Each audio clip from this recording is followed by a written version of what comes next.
wabarakatuh. Perkenalkan, nama saya Vivian Razalia dari kelas 71. Hari ini saya akan mempresentasikan IPA bab 5 tentang klasifikasi makhluk hidup. A. Makhluk hidup atau benda mati. Karakteristik makhluk hidup ada yang dapat dengan mudah diamati oleh kita. Ada yang memerlukan pengamatan secara mendetail. Karakteristik makhluk hidup adalah 1. Memiliki kemampuan untuk bergerak. 2. Tumbuh dan berkembang. 3. Memiliki kemampuan untuk bereproduksi. 4. Menanggapi rangsangan dari lingkungannya. 5. Mengambil dan menggunakan energi. 6. Memiliki kemampuan bernafas. 7. Menghasilkan limbah, ekskresi. 8. Tumbuh tersusun dari suatu atau banyak sel. Penjelasan mengenai karakteristik makhluk hidup. 1.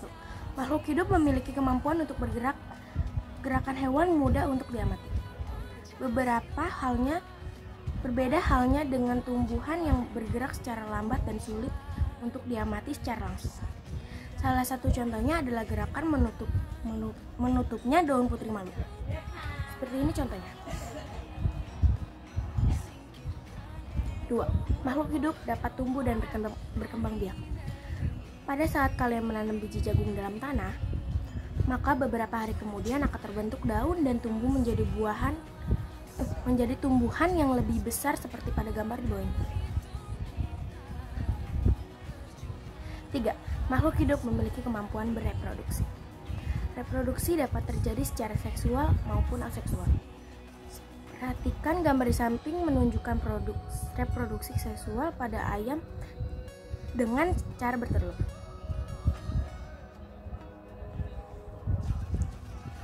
4. Makhluk hidup menanggapi rangsangan. Perubahan lingkungan internal dan eksternal disebut stimulus. Reaksi terhadap perubahan lingkungan disebut dengan respons. Stimulus dalam kasus ini adalah cahaya matahari dan tanggapannya adalah berubahnya posisi bunga matahari seperti gambar di samping. 5. Makhluk hidup mengambil dan menggunakan energi. Makhluk hidup mengambil dan menggunakan energi untuk bergerak, tumbuh, berkembang biak, dan menjalankan fungsi tubuh lainnya. Tumbuhan menggunakan energi untuk melakukan fotosintesis. Fotosintesis adalah proses pengubahan senyawa sederhana karbon dioksida dan air menjadi senyawa kompleks glukosa. Organisme yang dapat membuat makanan sendiri disebut produsen atau autotrof. Perhatikan gambar di bawah ini yang menggambarkan proses fotosintesis pada tumbuhan. Organisme yang mendapatkan energi dari organisme lain disebut heterotrof. Sebagian energi akan hilang ke lingkungan dalam bentuk panas atau zat sisa. Pada dasarnya energi tidak dapat diciptakan atau dimusnahkan, begitupun sebaliknya.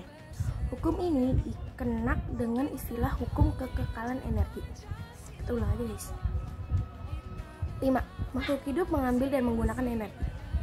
Makhluk hidup mengambil dan menggunakan energi untuk bergerak, tumbuh, berkembang biak, dan menjalankan fungsi tubuh lainnya. Tumbuhan menggunakan energi untuk melakukan fotosintesis. Fotosintesis adalah proses perubahan senyawa sederhana karbon dioksida dan air menjadi senyawa kompleks glukosa. Organisme yang mendapatkan energi dan organisme lain disebut heterotrof. Sebagian energi akan hilang ke lingkungan dalam bentuk panas atau zat sisa. Pada dasarnya, energi tidak dapat diciptakan atau dimusnahkan, begitupun sebaliknya. Hukum ini dikenak dengan istilah hukum kekekalan energi. Organisme yang dapat membuat makanan sendiri disebut produsen atau autotrof. Perhatikan gambar di bawah ini yang menggambarkan proses fotosintesis pada tumbuhan. 6. Makhluk hidup dapat bernafas. Zat sisa dari proses oksidasi adalah karbon dioksida dan uap air. Sama halnya dengan hewan, tumbuhan juga memerlukan oksigen untuk proses oksidasi zat makanan yang dihasilkan dan menghasilkan zat sisa yang sama, yaitu karbon dioksida dan uap air. Selain itu, tumbuhan mengikat karbon dioksida yang digunakan untuk proses fotosintesis. Jadi, tumbuhan sedikit berbeda dengan hewan karena menggunakan gas oksigen dan karbon dioksida. Begini contoh gambar. 7.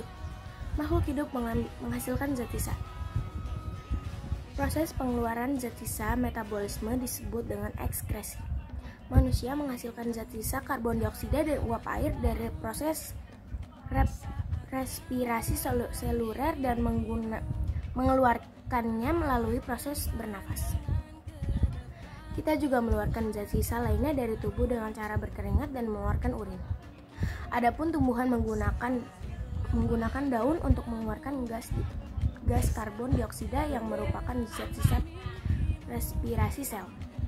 Seperti ini pada gambar. Seperti ini contoh gambarnya. 8. Makhluk hidup tersusun dari sel. Makhluk hidup ada yang tersusun dari satu sel uniseluler seperti Paramecium, amuba, dan Euglena. Makhluk hidup tersusun juga dari banyak sel multiseluler. Virus tidak termasuk ke dalam makhluk hidup karena tidak tersusun dari sel.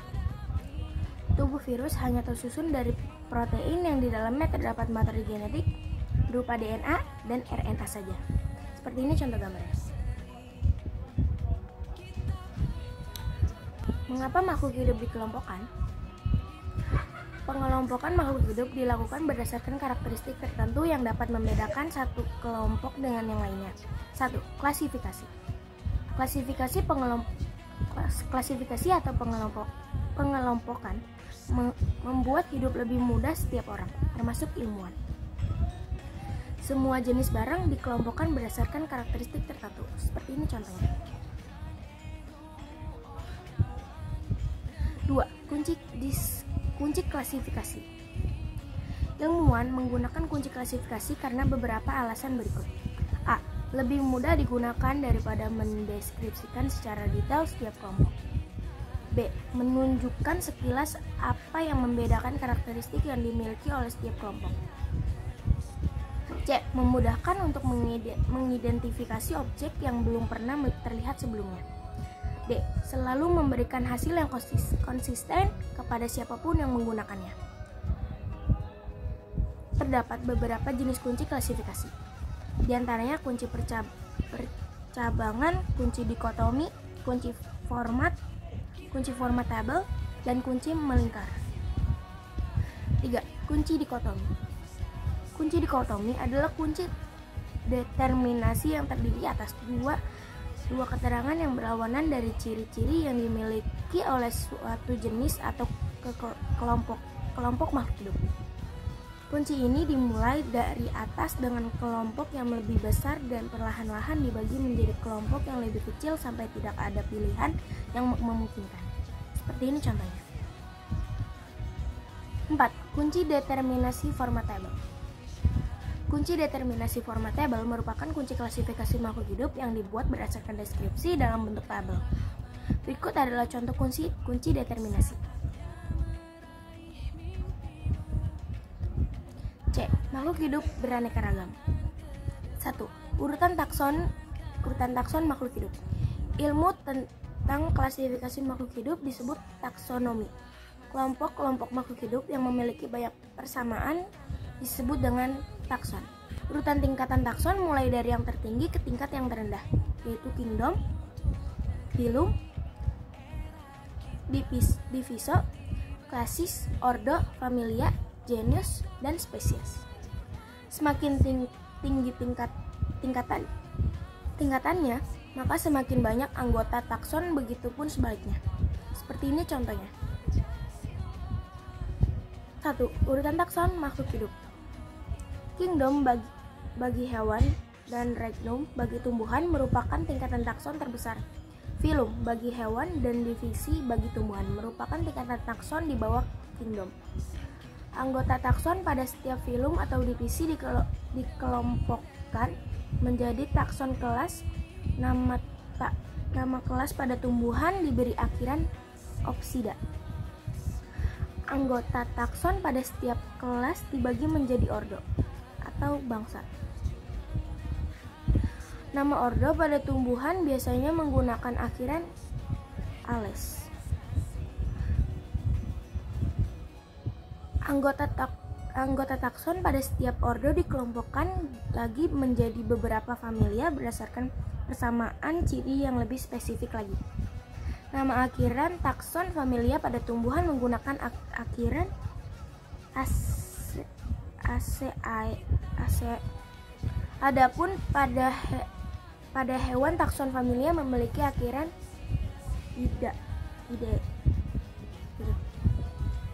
Anggota takson setiap familia dikelompokkan menjadi beberapa genus. Sebagai contoh jagung atau zea dan padi oriza. Spesies adalah takson yang paling rendah dan paling banyak memiliki persamaan. Pada organisme atau spesies terkadang masih ditemukan yang sangat jelas, sangat khusus dan bervariasi sehingga disebut varietas. 2. Klasifikasi makhluk hidup 5 kingdom. A. Kingdom Monera. Kingdom Monera beranggotakan organisme yang bersifat prokariotik.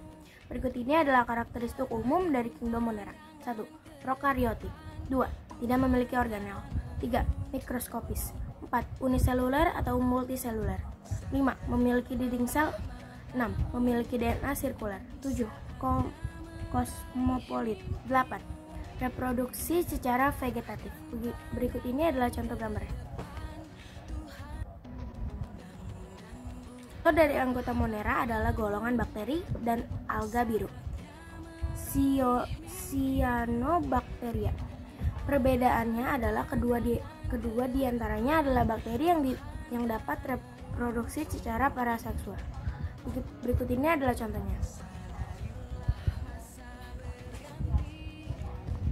Monera dapat berperan sebagai organisme yang menguntungkan maupun merugikan bagi manusia. B. Kingdom Protista. Protista adalah mikroorganisme eukariota yang bukan hewan, tumbuhan, atau fungi. Protista bersifat eukariotik, yaitu memiliki membran inti dan dinding sel atau tidak. Protista memiliki peran penting dalam kehidupan manusia, meski ada yang menguntungkan dan ada yang merugikan. Protista dibedakan menjadi 3, yaitu protista menyerupai hewan, menyerupai tumbuhan, dan protista menyerupai jamur. Berikut ini adalah contoh gambar.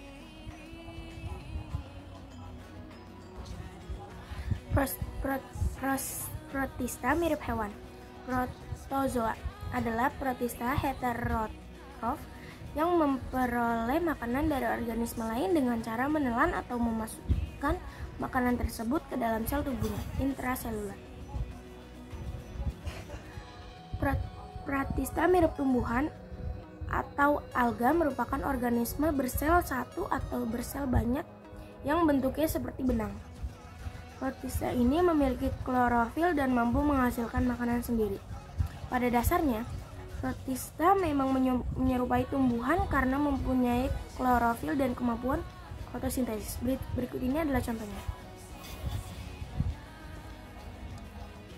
Protista mirip jamur adalah protista heterotrof yang memperoleh makanan dari organisme lain dengan cara menguraikan atau menelan makanannya. Protista mirip jamur tidak dimasukkan dalam kelompok jamur sesungguhnya karena memiliki struktur tubuh, cara reproduksi, dan siklus hidup yang berbeda dari jamur sesungguhnya. Berikut ini adalah contoh gambarnya. C. Kingdom Fungi. Organisme yang digolongkan ke dalam kingdom fungi atau jamur memiliki ciri eukariotik. Sel berupa hifa atau benang. Dinding sel terbuat dari kitin. Tidak memiliki kloropas serta dapat menghasilkan spora untuk perkembang biakan. Berikut ini adalah contohnya. Peranan jamur di dalam ekosistem adalah sebagai pengurai. atau dekomposer.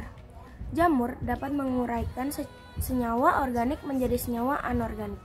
Jamur juga dapat hidup sebagai parasit pada makhluk hidup lainnya. Berikut ini adalah peranan jamur dalam kehidupan manusia. Dan contoh gambarnya. Kingdom plant. Organisme yang digolongkan ke dalam kingdom Plantae memiliki karakteristik eukariotik, berdinding sel, memiliki kloroplas, jaringan terdiferensiasi menjadi organ akar, batang, dan daun. Kingdom Plantae atau lebih dikenal dengan nama tumbuhan berperan sebagai produsen. Tumbuhan berbiji tertutup berdasarkan keping bijinya dibagi menjadi dua, yaitu tumbuhan dikotil dan monokotil. Contoh kingdom plant. Berikut ini adalah contohnya. Kingdom Animalia. Kingdom Animalia atau lebih dikenal dengan kerajaan hewan mendapatkan makanan dari organisme lainnya. Struktur tubuh dan bentuk hewan beraneka ragam. Sederhana. Struktur tubuh yang paling sederhana adalah golongan porifera yang menempel di dasar lautan. Adapun struktur hewan yang paling kompleks terdapat pada golongan Chordata. Berikut ini adalah contoh gambar. Kingdom Animalia. Beberapa ahli kadang menggolongkan hewan ke dalam dua kelompok besar, yaitu golongan invertebrata dan vertebrata. Invertebrata adalah golongan hewan yang tidak memiliki tulang belakang, contohnya cacing, kerang, dan cumi. Adapun vertebrata adalah golongan hewan yang memiliki ruas tulang belakang, contohnya ikan, katak, ular, burung, dan sapi. Sekian presentasi dari saya. Bila ada salah kata mohon dimaafkan. Wassalamualaikum warahmatullahi wabarakatuh.